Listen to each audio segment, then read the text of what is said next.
नमस्कार, D24 news channel तुम्ही पाहू शकता।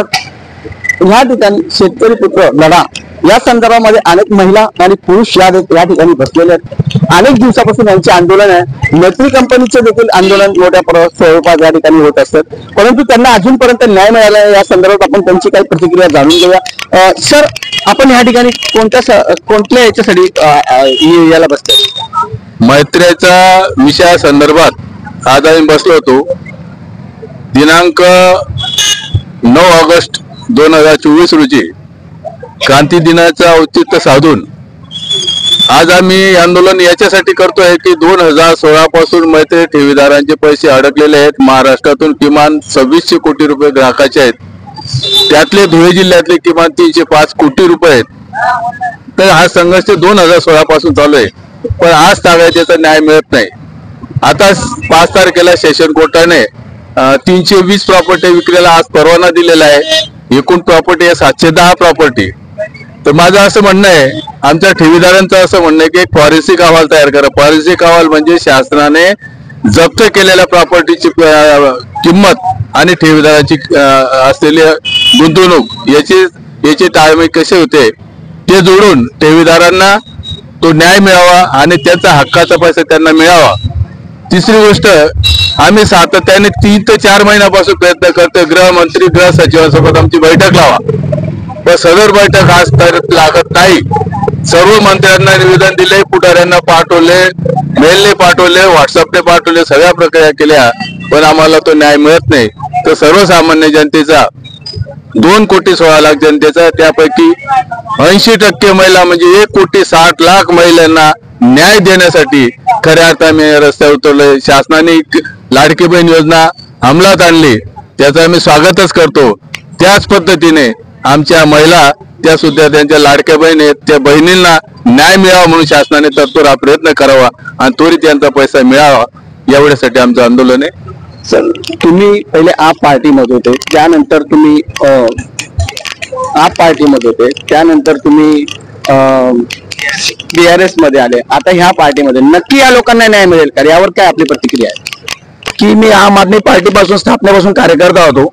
पार्टी सोबत काम करत असताना खूप काही चांगले अनुभव आले। त्या ठिकाणी आपण इतके कामं केले, त्यावेळेस सुद्धा त्यांना हेच तुमचे असे अनेक शेतकऱ्याचे आंदोलन असतील, अनेक तुम्ही आंदोलन केले, तरी देखील त्या ठिकाणी न्याय मिळाला। या ठिकाणी यांना न्याय मिळेल का असं तुम्हाला कुठे वाटते? की महाराष्ट्राच्या शेतकऱ्यांना व मैत्री ठेवीदारचे विषय जल जीवन मिशन मध्ये खूप मोठा भ्रष्टाचार आहे। साधारण आपल्या धुळे जिल्ह्यात रेशन दुकानाचं रेशन कार्ड काढणं, ऑनलाईन करणं याच्यात खूप भ्रष्टाचार आहे। आता याच्यात आम्ही पालकमंत्र्यांना निवेदन दिलं त्या दिवशी, तरी कारवाई होत नाही। सर्वसाधारण लोकांच्या गरजेचा विषय रेशन कार्ड हे शाळेत सर्व गोष्टींना लागते, तरी आमच्या धुळे जिल्ह्यातील जो पुरवठा विभागातील भ्रष्टाचार आहे। आणि मुख्य विषय जो आहे पीक विमाची शेतकऱ्यांना खूप मोठी जाहिरात दिली जाते, खूप मोठे बॅनर लागतात, 1 रुपयात पीक विमा देतो, पण ही फक्त जाहिरात आहे। आमच्या धुळे जिल्ह्यात BSP मध्ये ज्या पार्टीत तुम्ही होते त्यावेळेस हा शेतकऱ्याचाच प्रश्न होता, त्यावेळेस का सुटला नाही, आता सुटेल असं तुम्हाला काय वाटतं? BRSचं काम सध्या महाराष्ट्रात थांबलंय, म्हणून आता आम्ही रविकांत तुपकर जे आता शेतकरी नेते आहेत त्यांच्या विचाराने आमचे जे प्रश्न आहेत कोणीतरी आवाज उठवायला पाहिजे, म्हणून आम्ही आज रविकांत तुपकरच्या विचारांसोबत जुळलो आहोत। सर, आता हे लोक जे मैत्री कंपनीचे असेल, पीक विमाचं असेल, अनेक प्रश्न जे तुम्ही घेऊन बसले, आता हे कुठल्या ह्या ठिकाणी आलेले, आता कधी हे संपणार यावर आपली काय प्रतिक्रिया?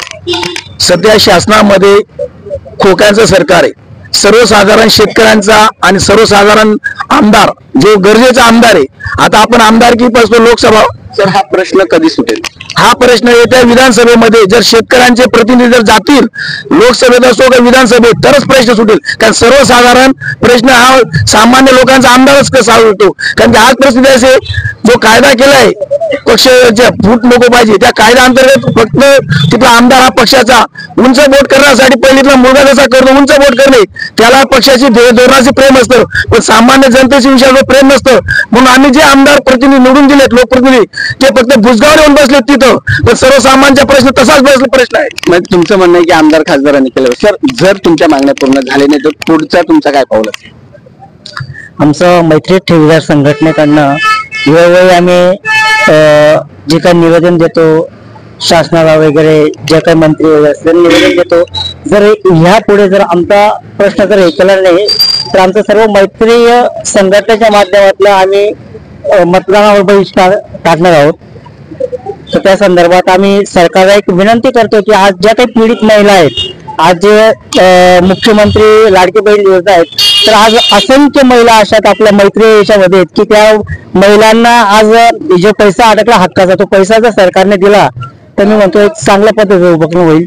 तर मी आपल्या चॅनलच्या माध्यमातून एक सरकारला एक कळकळीची विनंती करतो की आज जे काय 7-8 वर्षापासून मैत्री पीडित लोकांना जे काय सरकारने हे केलं नाही, तर याच्यावर न्याय मिळवून देण्यासाठी सरकारने एक चांगल्या पद्धतीने पाठपुरावा करून लोकांचा पैसा द्यावा हीच विनंती. तुम्ही बघू शकता या ठिकाणी शेतकरी प्रश्न असेल, पीक विमाचा प्रश्न असेल आणि मैत्री कंपनीचा विषय असेल, हा लवकरात लवकर सोडावा, अन्यथा तीव्र स्वरूपाचे आंदोलन करू असे देखील यावेळेस या ठिकाणच्या महिला व युवक यांनी यावेळेस प्रतिक्रिया देताना सांगितले. कॅमेरामॅन पप्पू अन्सारी सह जॉन पवार, D24 तास टीव्ही चॅनल. जय हिंद, जय महाराष्ट्र.